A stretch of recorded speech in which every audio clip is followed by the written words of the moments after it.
चलिए, Uttaranchal press club 2025 के चुनाव संपन्न हुए हैं और नई कार्यकारिणी चुनी गई है। और उस नई कार्यकारिणी के दो बड़े पदाधिकारी मेरे साथ में हैं।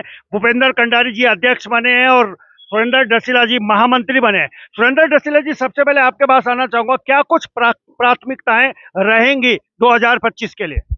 देखिए, बिल्कुल पहले तो धन्यवाद हमारे तमाम सदस्यों का जिन्होंने भरोसा जताया और जिनके वोट हम नहीं हासिल कर पाए, तो इस लायक खुद को बनाएंगे कि अगली बार उनका समर्थन भी मिलेगा, क्योंकि उनकी आकांक्षाएं हमसे ज़्यादा रही होंगी, उनको पूरा करेंगे भविष्य में। आपने कहा कि क्या कुछ रहेगा, देखिए मैं पहले भी ये बात कही कि जोश और अनुभव दोनों से मिश्रित ये पूरी हमारी कार्यकारिणी है।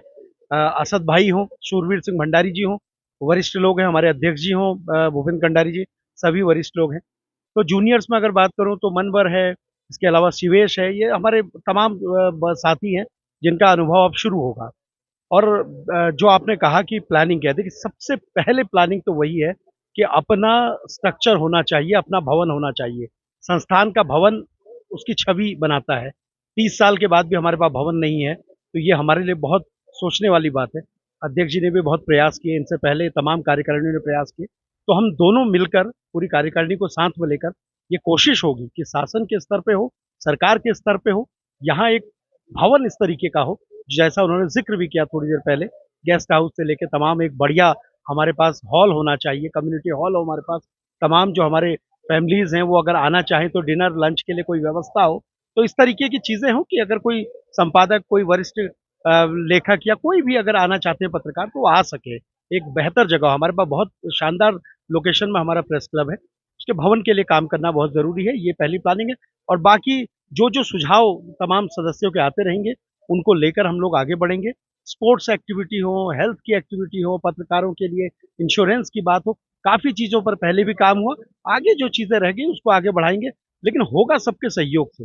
ऐसा नहीं है कि मेरी विचारधारा अलग है, अध्यक्ष जी की विचारधारा, ऐसा कुछ नहीं है। ये विचारधारा चुनाव से पहले अलग थी, चुनाव के बाद हम एक हैं, एक कार्यकारिणी के मजबूत सदस्य हैं और इसी कार्यकारिणी के साथ काम करके आपको दिखाएंगे। चलिए, बने रहे हमारे साथ में। भूपेंद्र कंडारी जी, बहुत बहुत बधाई आपको, आप दोबारा अध्यक्ष बने। जैसा रसीला जी कह रहे हैं कि युवा जोश के साथ एक अनुभव भी है, तो वो डेडली कॉम्बिनेशन तो बना है, लेकिन सबसे बड़ा घर होता है और घर का सपना हर पत्रकार संजोए बैठा है, पूरा कर पाएंगे? बिल्कुल भगवाना जी।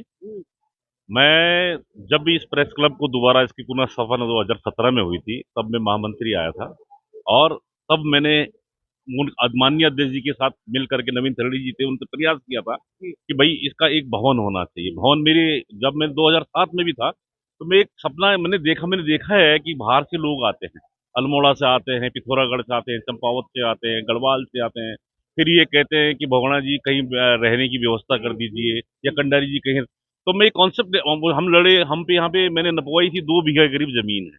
इस 2 बीघा की जमीन, करीब जमीन में तत्कालीन मुख्यमंत्री जी ने, त्रिवेंद्र राव जी थे, उन्होंने यहाँ पे एक बड़ा भवन बनाने का एक शिलान्यास उन्होंने कर रखा है यहाँ पे। और उन्होंने 3 करोड़ रुपए इसके लिए स्वीकृत किए थे और ये आश्वासन दिया था कि आगे जरूरत पड़ेगी तो सरकार और देगी।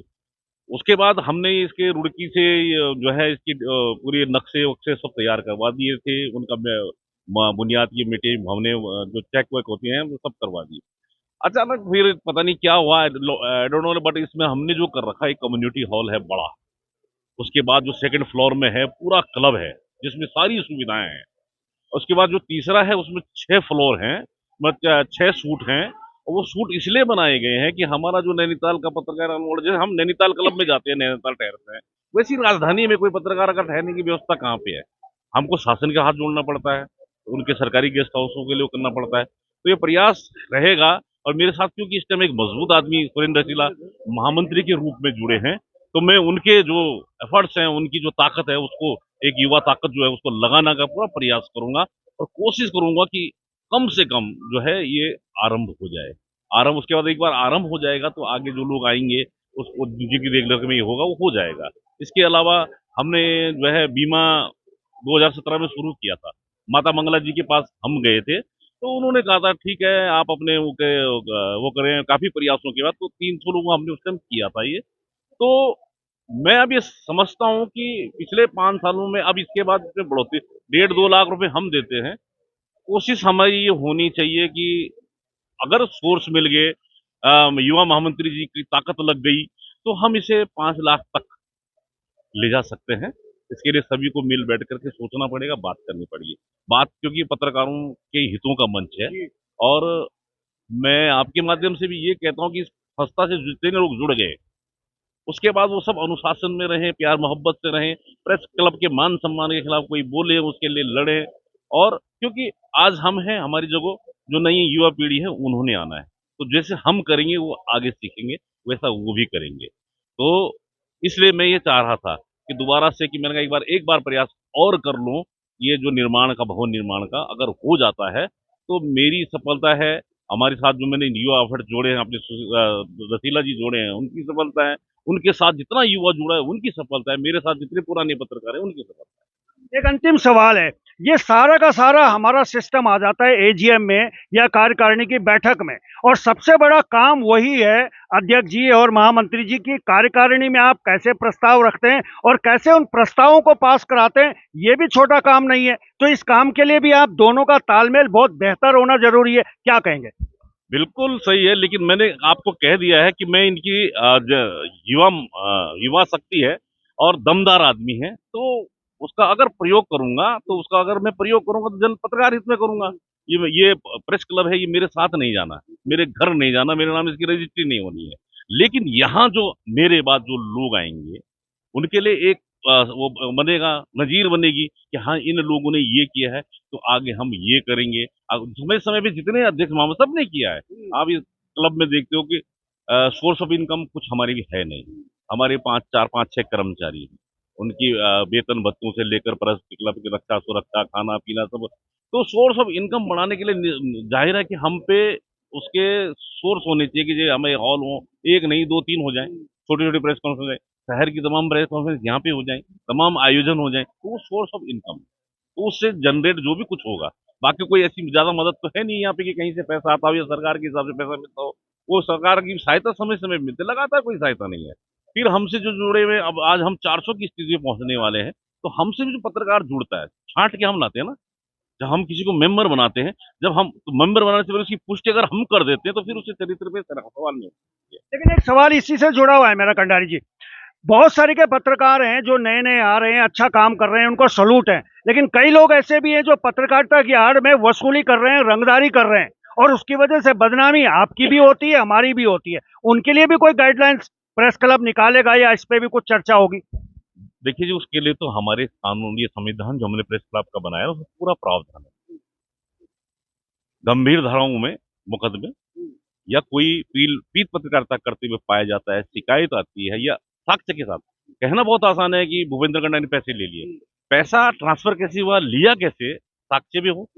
और ये कह लेना आराम से है कि उन्होंने, तुम्हारी पत्रकारिणी जी ये काम प्रेस, पुलिस पे और वकील पे, तो वो जनरल लगे उन्हें पैसे खा गया, पर पैसे आए कहाँ से, किसने दिए, ये भी होना चाहिए। और अगर ऐसा कोई प्रेस क्लब की अनुशासन जो संविधान में वर्णित है उसके अगेंस्ट कोई जाता है, तो जाहिर है कि पूरा अधिकार महामंत्री जी के पास है, उसका संज्ञान लेने का, उसका बाहर करने का।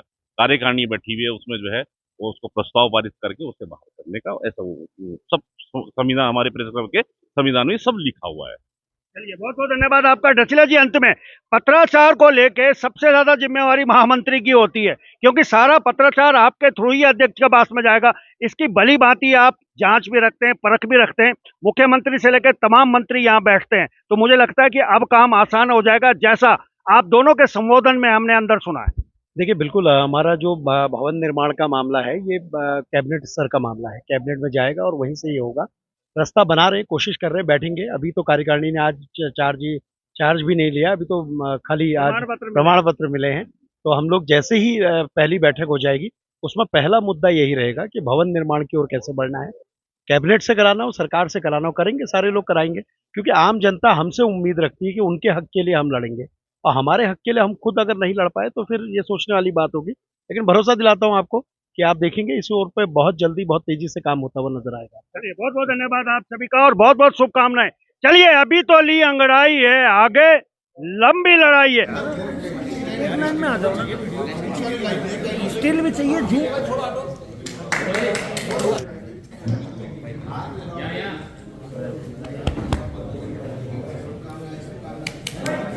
यहाँ से उतरना। रमन कुमार देशपाल, योगेश रतु,